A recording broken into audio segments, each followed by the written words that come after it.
dhe të bëjnë një marrëveshje. Ajo marrëveshje mund të ishte kjo. Ata kanë apostrofu çështjen e gazit amerikan, si një prej kushteve.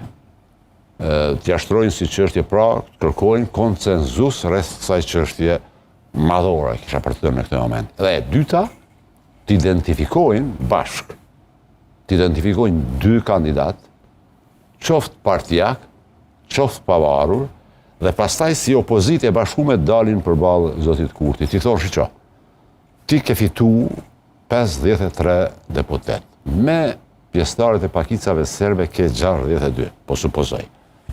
Mbetet pjesa tjetër, për ato numra ke marrë qeverinë dhe ke marrë kryetarin e parlamentit. Mendojnë që presidenti, qoftë partijak, qoftë apartijak, duhet na takojë ne në kuptimin që opozita ta propozoj. Ti propozoj disa kandidat, sepse ata kandidat duhet të jenë pranueshëm edhe për vetëvendosjen. Mendoj që kjo është zgjidhja vetme. Zgjidhja tjetër nuk shoh.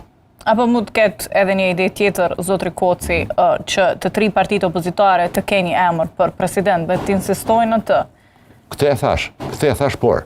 Por e ndërlidhur me gazin amerikan, e kuptoj se... Vetëm që nuk mjafton